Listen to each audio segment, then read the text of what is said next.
introduction. Thank you, Paul. It's my pleasure to introduce my friend Fran Ulmer. Fran is the chair of the Nature Conservancy's Global Board of Directors.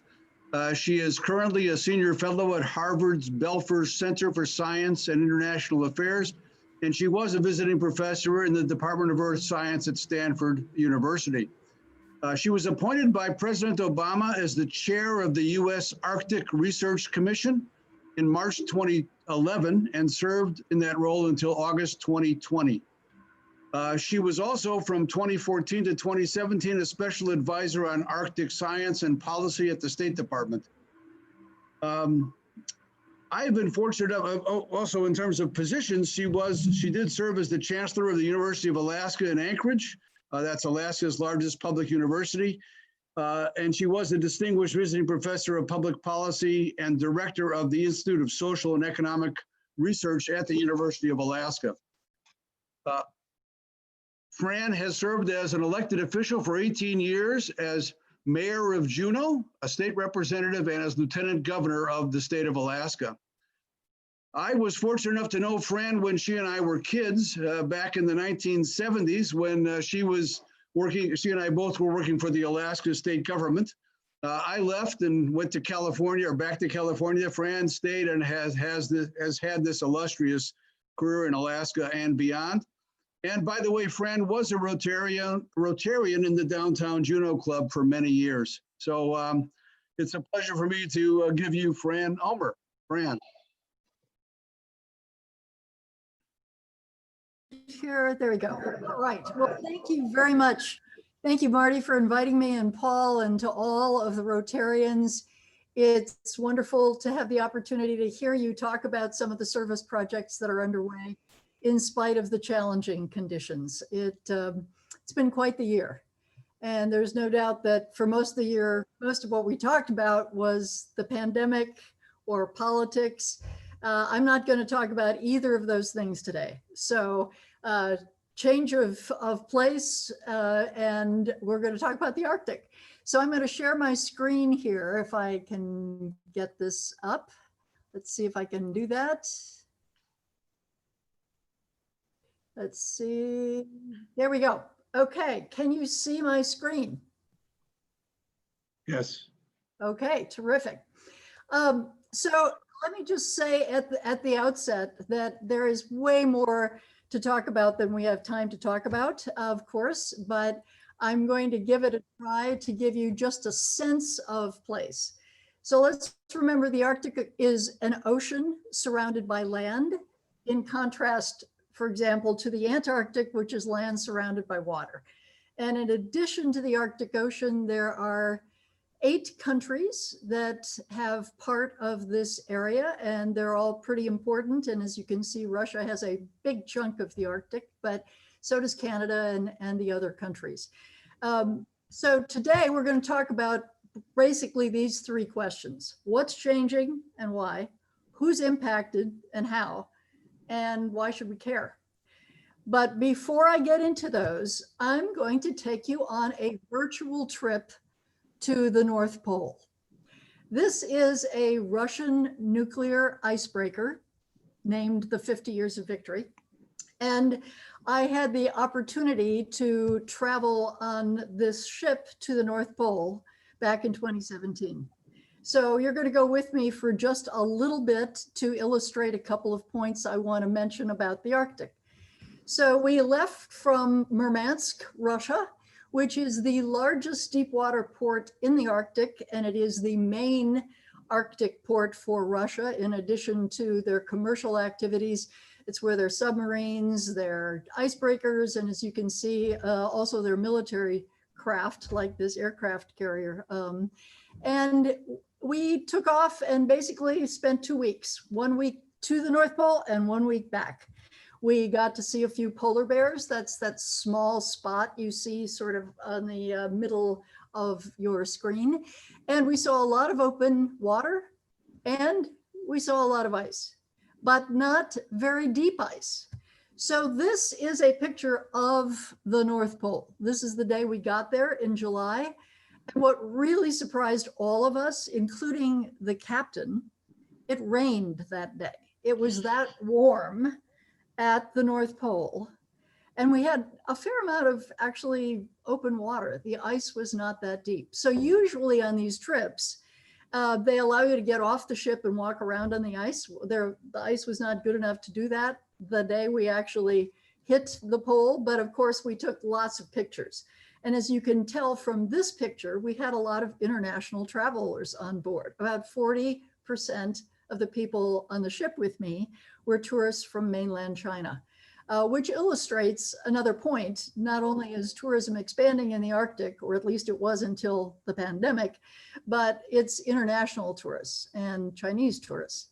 The next day, there was enough ice, the captain found a place not too far from the North Pole, so that we could get off the ship and walk around, which was quite an amazing experience. And of course, more pictures.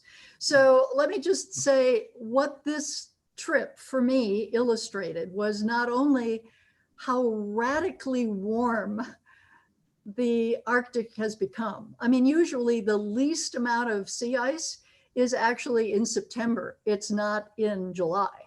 And so the fact that we never really saw that much deep ice, and the icebreaker couldn't even show us its major powerful capacity to break through the 10 to 15 feet of ice, which this nuclear icebreaker could do, which by the way, at the time was the largest and most powerful icebreaker in the world. Since that time, Russia has built two that are bigger and more powerful. So let me get into sort of the meat of this, what's changing. Well, this is just a short list. Actually, there's a lot more that I could talk about, but the Arctic is a lot warmer. Matter of fact, the Arctic is warming faster than any other place on the planet.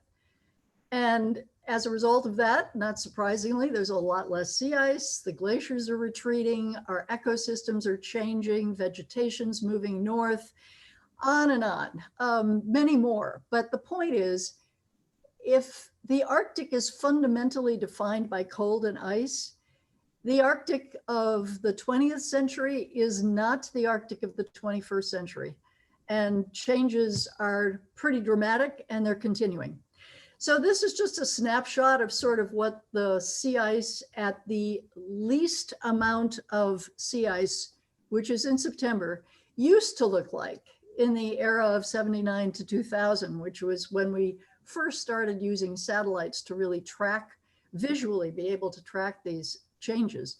And the lowest low, which was 2012, this past summer was the second lowest low.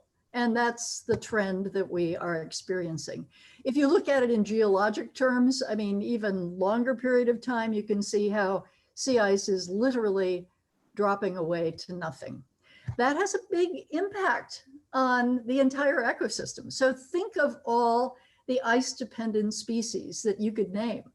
Polar bears, ring seals, walrus, Arctic cod, they all rely on ice. And when there's less ice, it has big impacts on their ability to survive and thrive. I mentioned glaciers in retreat. Some of you have probably been to Juneau, Alaska, where you visit the Mendenhall Glacier. This is the Mendenhall Glacier, which is shrinking pretty dramatically. For those of us who've been there a long time, Marty, you can probably vouch for this. There's a lot less ice, and we're seeing this literally all over the Arctic where there are glaciers, and the Greenland ice sheet, which is a really big deal because of how much water it contains. And if it melts, if the whole thing melts, it would be about an increase of 21 or 22 feet higher sea level globally.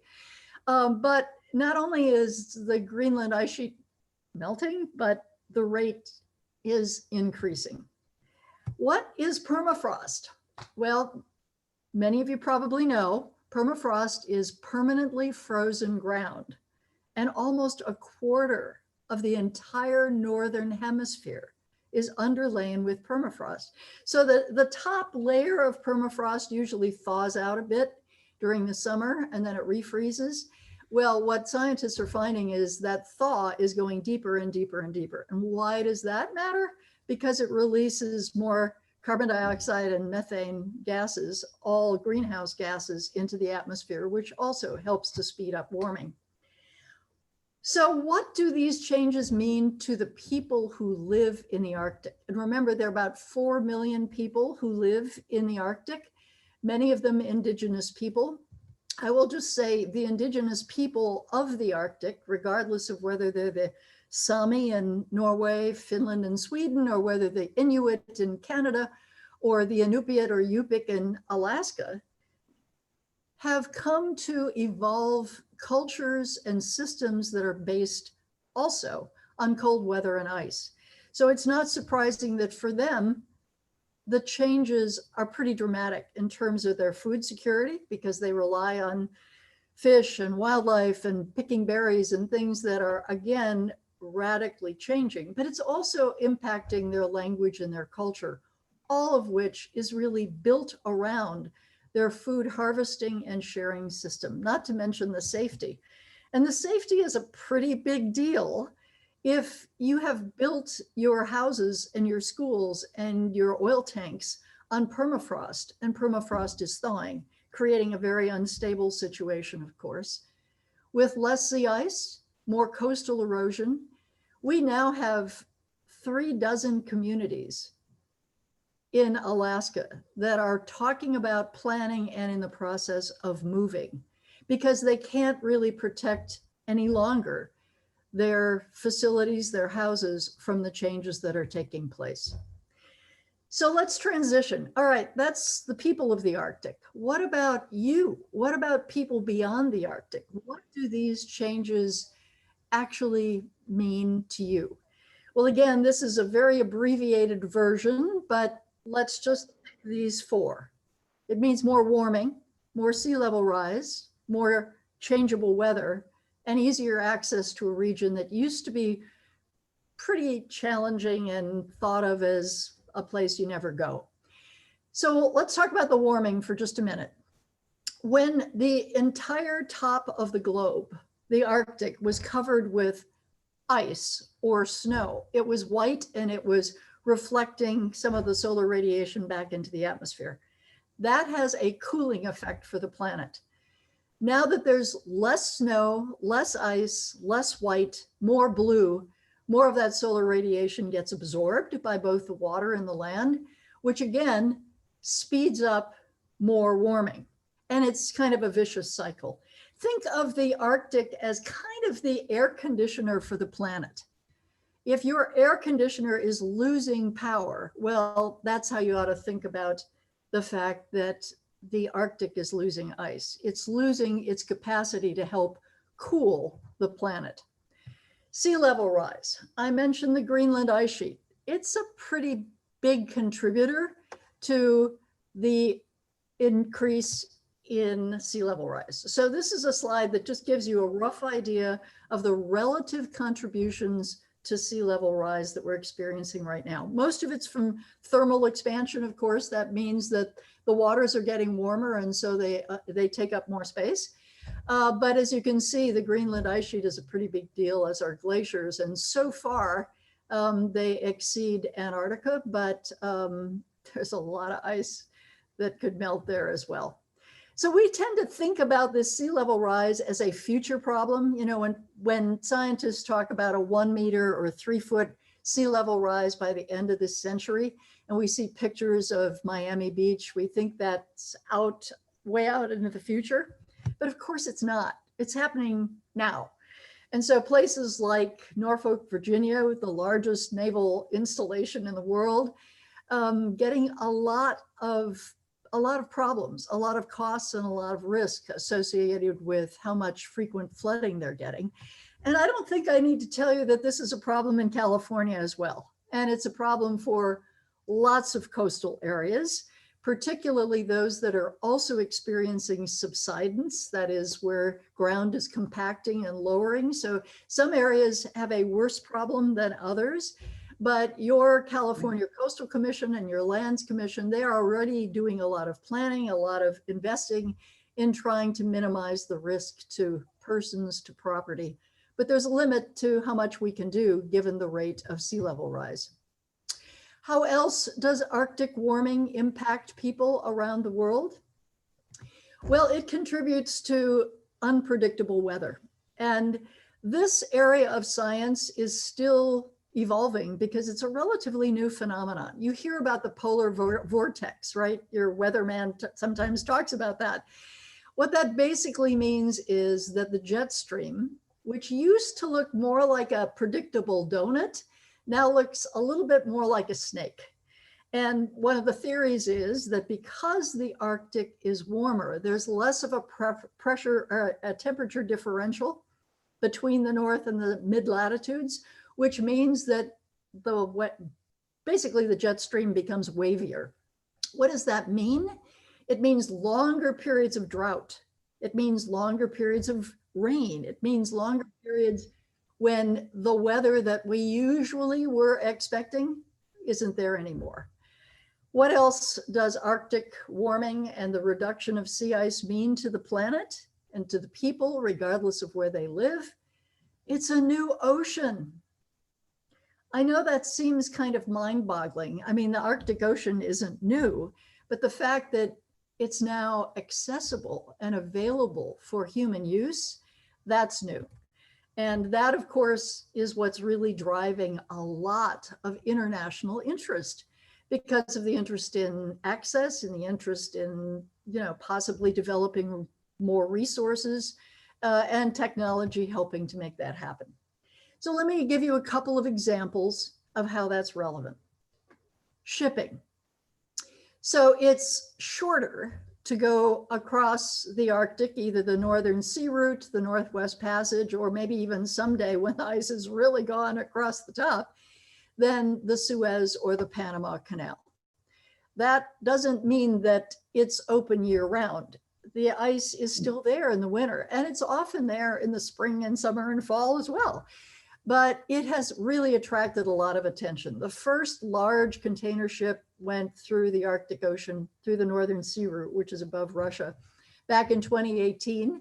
And this was an article that I just pulled off of the press a couple days ago about Northern Sea Route shipping breaking all records. Now, it's still a relatively speaking small quantity in comparison to what goes through the Suez or the Panama, and that's not going to change anytime soon, but it's attracted a lot of interest. And yes, that is the 50 years of victory icebreaker you're looking at, the very same one that I traveled to the North Pole with.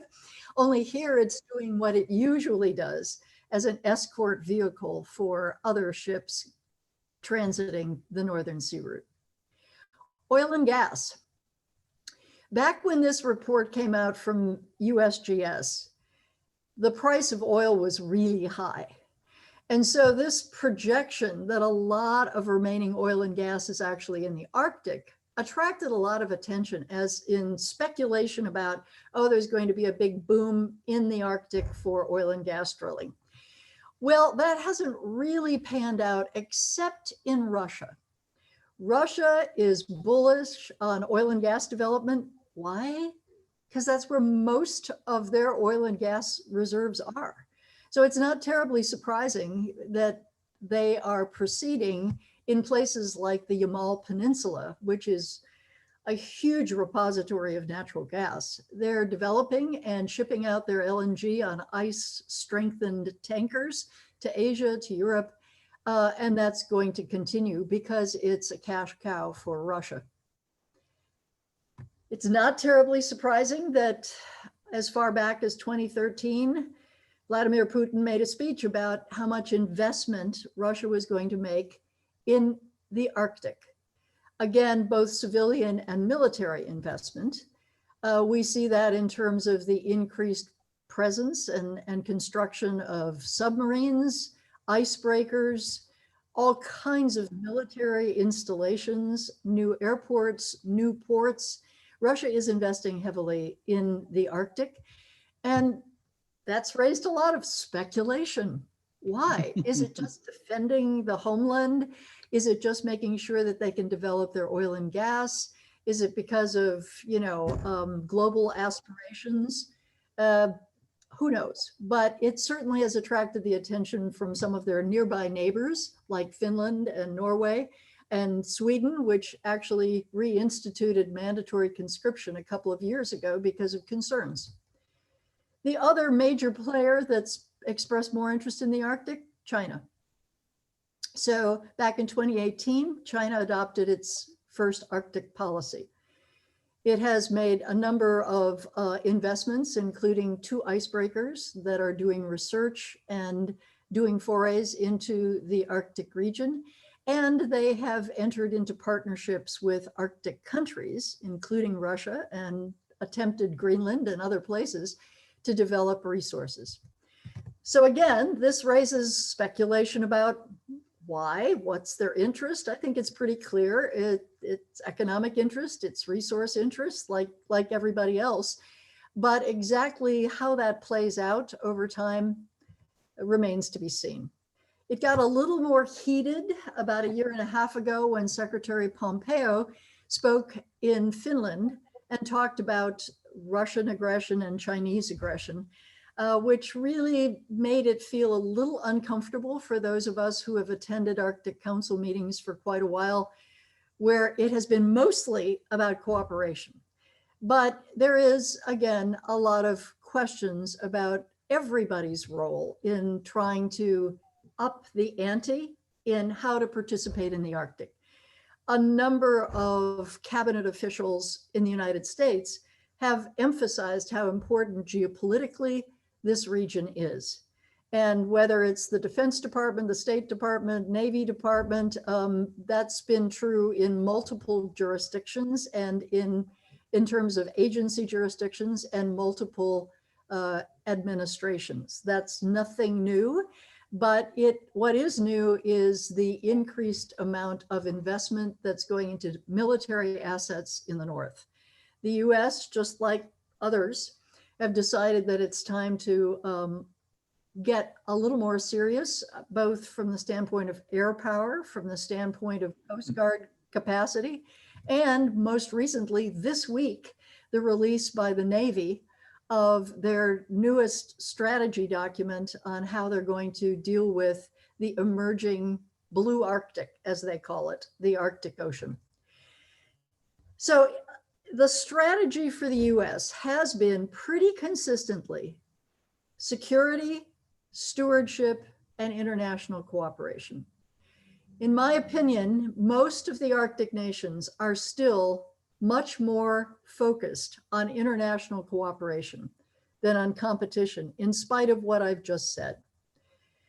If you look at the evidence in terms of what the Arctic nations have done together, there is much more that the Arctic nations have done in a cooperative vein than in a competitive vein. And for a whole lot of reasons, I sincerely hope it stays that way. This is a list, we don't have time to go through them all, but just these are examples that really illustrate how much cooperation there has been, how many entities exist to promote that kind of cooperation. Probably premier among them is the Arctic Council. All 8 Arctic nations, plus representatives from the indigenous population, which is called the permanent participants, plus others, have focused since 1996 on environmental protection in the Arctic and on promoting sustainable development in the Arctic. And I don't see that changing. They've also enabled 3 really important agreements to be reached on search and rescue, oil spill response, scientific cooperation, and most recently, the most amazing one of all in a way, a complete moratorium on commercial fishing in the Central Arctic Ocean. Now, not only did all Arctic 8 agree to that, but so did other major fishing countries like Japan, South Korea, China, and the European Union. This is an amazing example of something that we call the precautionary principle. That is, before we even do the damage, we're going to say, no, we don't know enough about this area to be able to sustainably manage fisheries. So we've all agreed we're not going to fish there. That's pretty amazing. And this is underlain by the science cooperation of the Arctic nations and many other nations that are doing research in the Arctic, all of which helps us understand what's happening there and also how to prepare for the future. So in closing, I know I've breezed through a lot of material in a short period of time, and I apologize for speaking rapidly, but I know time is a constraint. This is the summer. The Arctic is changing very dramatically and very quickly. And this region, which is very challenging, is both valuable and vulnerable. And the way in which it's changing has big impacts for the people who live there, but also for the people of the world, because this region and these changes in this region have significant environmental, economic, and geopolitical ramifications. So in closing, let's just remember we are all ice-dependent species. It's not just the polar bears. It's not just the walrus. It's you and me too, because we need a fair amount of that ice to continue for us to be able to have a stable climate, or at least one more stable than otherwise, and for us to have sea levels at the level that coastal communities and coastal areas of the world can live with, and for us to maintain the kind of biodiversity that our world needs. So with that, I will say thank you again for letting me speak with you today about the Arctic. I'm happy to answer a few questions. And for those of you who are interested in more information, here are just a few websites that might be useful to you, particularly if you want to continue your reading about, thinking about this region of the world. So with that, Marty or Paul, I will turn it back to you to see if anybody wants to ask a few questions before we sign off. So as I understand it from Paul, I'll be, you should put your questions in the chat room to me personally, and then I'll ask the questions of Fran. So please send me your questions. I have one right up front here, Fran, from Paul. If we turn global warming around or slow it down, is gaining ice in the Arctic a lagging reaction, or would it be fairly quickly restored? It's probably a lagging. It's probably lagging because it's, you know, I mean, it's just like getting an ice cube out of your freezer, right? It takes much less time to melt that ice cube than it does to refreeze it. And in essence, the many contributing factors that are happening in the Arctic are, in a sense, mutually reinforcing. So yes, it's very important for all of us, regardless of who we are or where we are, to do whatever we can to try to slow down the rate of the warming of our planet. And yes, it is true that the ice, because of the role in which it plays in that cooling process, is something that we want to hang on to. But refreezing it in any short period of time is hard. Now, having said that, if we got a few really cold and consistent winters in the Arctic, we would see the buildup again of multi-year ice. And we've lost about 80% of the Arctic's multi-year sea ice, which again is another factor in terms of why the acceleration rate is increasing so much. But let's just put it this way, we're kind of running out of time to delay in the efforts that need to be made by individuals, by companies, and by countries to slow down the warming that we're experiencing. So I have a question about myself, about the villages in Alaska that are along the coast, the mostly native villages along the coast that have or are about or are planning to move. Have any of them actually moved at this point, or are they still in the planning stages, and where have they gone? So the three communities that you most recently and usually hear about are Shishmaref, Newtok, and Kivalina. Those are kind of the leading edge of the villages that are moving because they are really in serious trouble. So Newtok is probably the farthest along in moving. They have selected a site. I hate to admit this, but the site of which I can't really pronounce, but the new site is high on a bluff. It is back from the ocean, but it is still within a range where they can go to the coast and be able to harvest the sea mammals and the fish, et cetera. So it's not too far away. They've moved, they've built, about a third of the houses that they need to build. They've got a new school that's been built there. They're trying to get an airport built. So they're piecemealing their move because the United States doesn't have a program that says, okay, if you're really at risk, here's enough money to move your village. So Newtok is the farthest along. Shishmaref, probably over the last 30 years, has voted both to move, then voted not to move, then voted to move, and then voted not. It's kind of been a questionable decision because obviously, would you want to pick up and move your whole village? This is a daunting task. So both Kivalina and Shishmaref are behind Newtok, but they are in the planning stages. They are trying to achieve the necessary, not only planning that needs to be done, but funding. And this is a big problem. Who wants to pay for moving villages, small indigenous villages? The only village in our country that's been moved by the federal government was an Indian community in Louisiana. They lost so much of their land that they got funding from the federal government about 3 years ago to move. But it's a continuing problem. Let's see, we have a question. I guess, Damon, did you have your hand up? Did you want to ask something, a live question? Yep. Yes, thank you very much. Excellent presentation.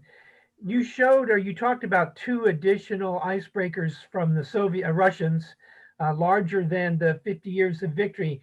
Does the United States have a naval presence in the Arctic at all?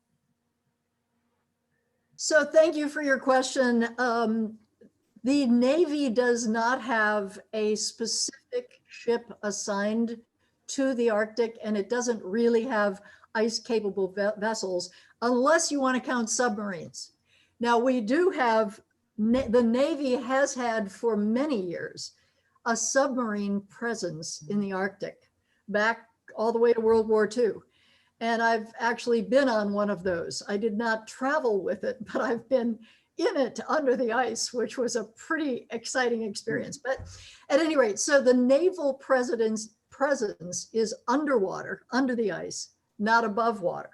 Now, the Blue Arctic report that just came out this week talks about some of the planning that they are intending to do.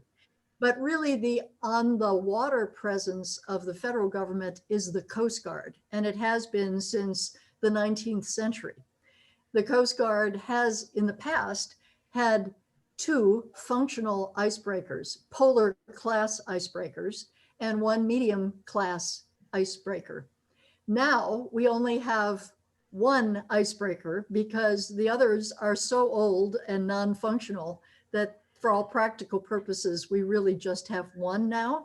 Okay. However, the federal government has agreed to fund and is in the process of building another icebreaker. And we really need more than just 1, because we need 1 icebreaker to break into Antarctica for our Antarctica effort. Our science bases down there require, obviously, an icebreaker to reposition people and equipment, and we need an icebreaker for the Arctic. So we're a little behind the curve. Russia has more than 40, but on the other hand, Russia has a whole lot of coastline that we don't have. And they also have the Baltic, so they have kind of both areas. Okay, thank you very much. Yeah, Fran, there's been some questions, several questions about climate change in general. You're talking to us about many of the effects of climate change. And of course, you talked about some of the vicious cycle of the melting of the ice and the greater absorption in the Arctic Ocean. But Do you have any other more general thoughts about how we should be dealing with climate change, other than sort of the obvious ones, I guess, of limiting our carbon footprint, et cetera? Well, this, of course, is another lecture, Marty. Aha, yes, I imagine. A whole nother lecture, but for purposes of a few observations, let me put it that way. There is a tremendous effort underway internationally at many levels, both from the standpoint of policy by governments, investments by businesses, and what I would describe as a movement by human beings who care. So both from the standpoint of individual action, corporate action, and country action, there's a lot more happening than we necessarily know about, because honestly, unless you are following this issue pretty closely, the mainstream media doesn't always tell you all the good news of things that are actually moving in the right direction. But unfortunately, in the United States, there is still an amazing amount of skepticism about whether or not it's even a problem, and whether or not there is enough of a problem there for us to invest in the things that we would need to do to take the steps necessary to really reverse course. Now, this is kind of a unique problem. I mean, there are a few other countries. Australia has had a few, doubters as well, but there are many countries, and I will note particularly Europe, but not only Europe, including China, that have really put their shoulders to the wheel and said, we need to adopt policies and we need to change practices. And yes, again, we can talk a lot about it, but in terms of what we need to do, I said I wasn't going to talk about politics, but we do need to elect people to public office who understand this problem and are willing to take action. And that's at the municipal level, at the state level, at the federal level, because some of what needs to be done has to be done by government in terms of setting standards, in terms of creating the opportunities for investment in green infrastructure. There's a lot that we need to do at the policy level, but there's also a lot that we as individuals can do as consumers of products. We can help shape the market by the choices we make. We can help shape the market by the companies we invest in and the way in which we speak to the company leadership. And through organizations like the Nature Conservancy, where I've been involved for a number of years as a volunteer, there are a lot of ways in which we can invest in the natural infrastructure. And what I mean by that is by the greening of our world. You talked about planting trees earlier. I think that was one of your projects, Paul. There are many ways in which our natural systems, forests, wetlands, peat bogs, coral reefs, there are many things that we can do in terms of land use and in terms of reinvesting in the natural systems that can actually help sequester carbon and help us solve the problem that we've created for ourselves. So I could go on for a long time, Marty, on this topic, but yeah, it is not hopeless. We should have hope. And if there's one document, one book that I would recommend to people to give them hope about the many things that we can do about this, it's a book called Drawdown. Drawdown came out, I don't know, 5 or 6 years ago, maybe longer, that just lists the many different ways in which this problem can be addressed, and addressed in a way that actually creates jobs and creates a healthier place for us to live. So anyway, thanks for the questions on that space. It's important, and it's important for all of us to play whatever role we can in making progress in this space. So we know that the Nature Conservancy, of course, is contributing to the preservation of lands and green spaces, all of which is helpful. Do they have, or does the Nature Conservancy have any presence in the Arctic per se?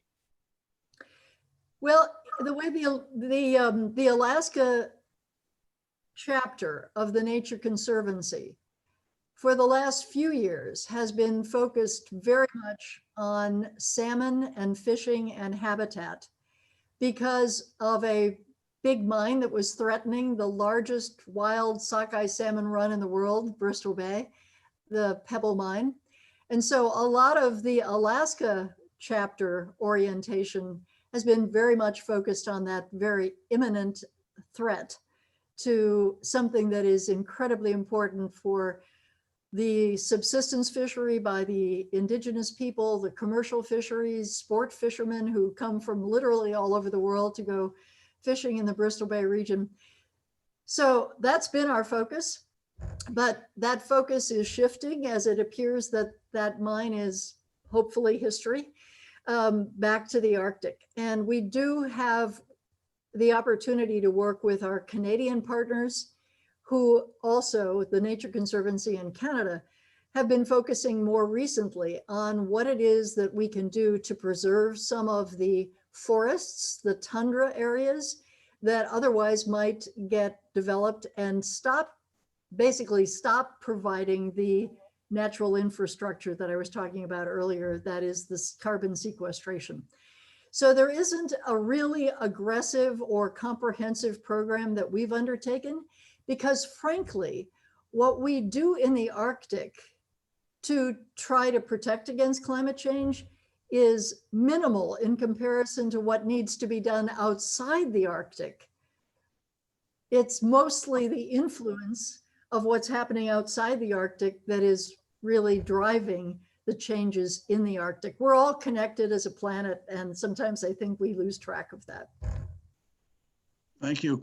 I have a couple other questions, but I also think there may be some questions that people are having difficulty putting on the chat room. So I'm wondering if anybody else is interested in a question from the floor, please unmute yourself and go ahead.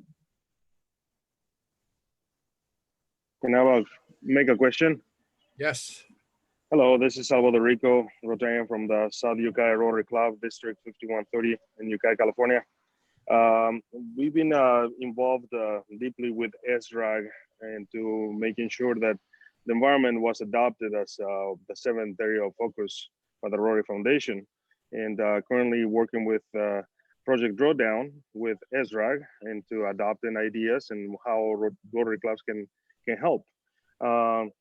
My biggest thing is making sure we partner with other agencies, and the group of conservancy you belong to, is there a possibility that you can reach out to Rotary International in developing an MOU of cooperation? Because you know, at this point, it's important that we cooperate with each other, both of on the local level, but in the global level. It's important that whatever we invest, we have some sort of common ground and support each other and each other's projects.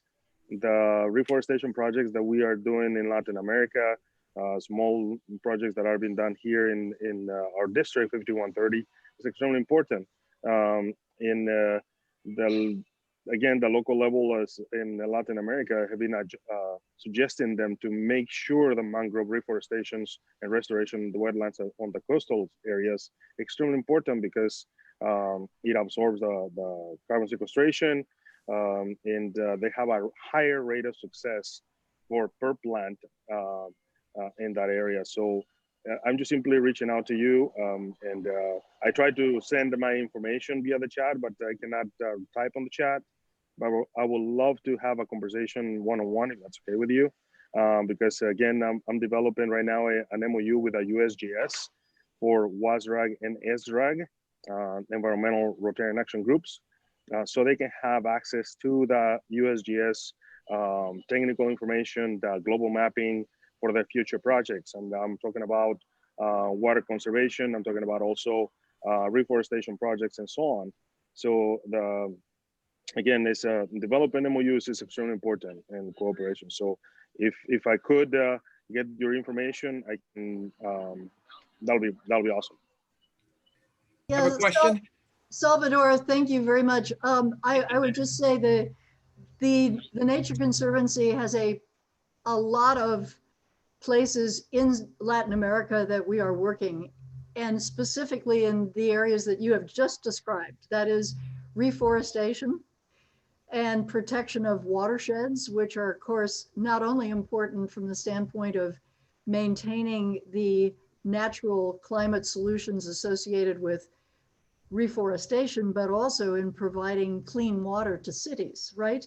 So these things are so interconnected. And I will note the Nature Conservancy is in over 70 countries, and a lot of the work that we are doing in this space particularly is in Latin America. So it would be easy to connect you to a couple of the people who are leading the efforts in Latin America that are particularly in alignment with what you have just described. Thank you. I do appreciate that. I have a quick question. Can you hear me? Yes. What does she think about, I have two questions. What does she think about Al Gore's Inconvenient Truth? The film?